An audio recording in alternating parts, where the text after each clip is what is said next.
Hello, শুনছো? আমি তোমার বেলা বোস বলছি।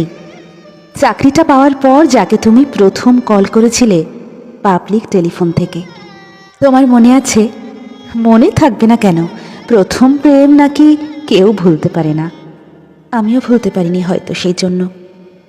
সেদিন ফোনে রিপ্লাই না পেয়ে তুমি আমাকে ডেকে দেওয়ার কথা বলেছিলে বারবার। সত্যি বলতে কি, ফোনটা আমিই রিসিভ করেছিলাম, কিন্তু তোমার কথার কোনো রিপ্লাই দিতে পারিনি। সেদিন তোমাকে রিপ্লাই দেওয়ার মতো কোনো কথা ছিল না আমার কাছে। তোমার ফোন করার ঠিক আগের সপ্তাহে আমার বিয়ে ঠিক হয়ে গিয়েছিল, বিদেশে চাকরি করা ছেলের সাথে। মাসে 31,000 বেতন পেত তখন সে। তোমার জন্য অপেক্ষা করতে করতে এবং প্রতিদিন বাবা মায়ের বকাঝোকা সহ্য করতে করতে আমিও সম্ভবত বিরক্ত হয়ে গিয়েছিলাম।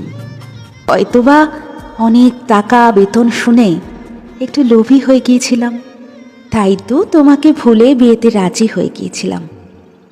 সমস্ত যোগাযোগ বন্ধ করে দিয়েছিলাম তোমার সাথে।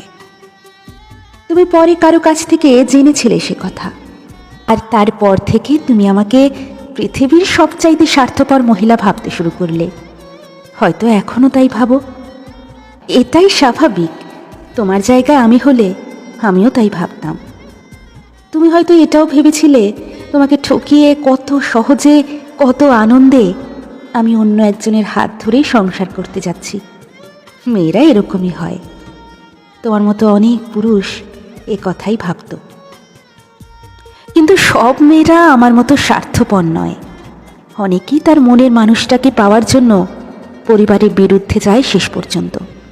প্রেমের ক্ষেত্রে হয়তো ওটাই ঠিক থাক, সে কথা।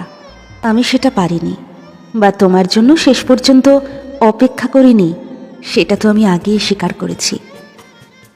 তুমি নিশ্চয়ই এখন জানতে চাইবে যে এত বছর তোমার কোনো খোঁজ খবর না নিয়ে এখন কেন ফোন করলাম।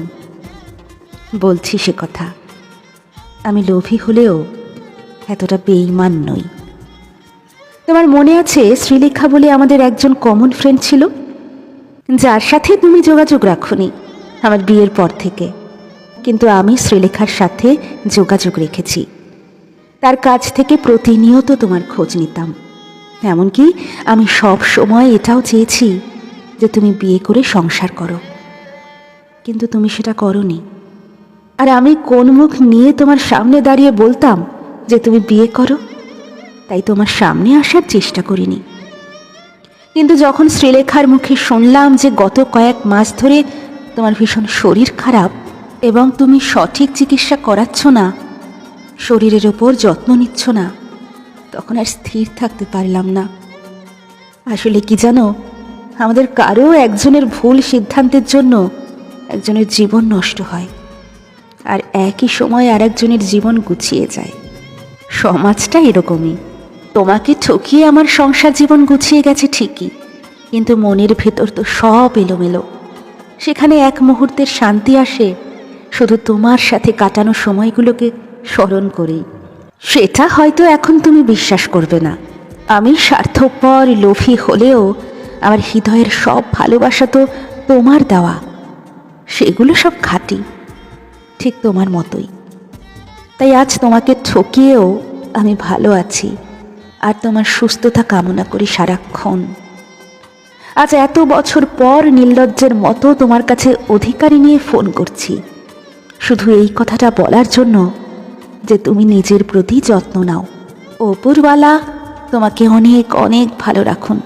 আমি জানি তুমি এখন অনেক কিছু বলতে চাইছো, হয়তোবা কিছুই বলবে না, কিন্তু তুমি যে এতক্ষণ ফোন কেটে দাওনি সেটা প্রমাণ করে যে তুমি আমাকে এখনো ভালোবাসো।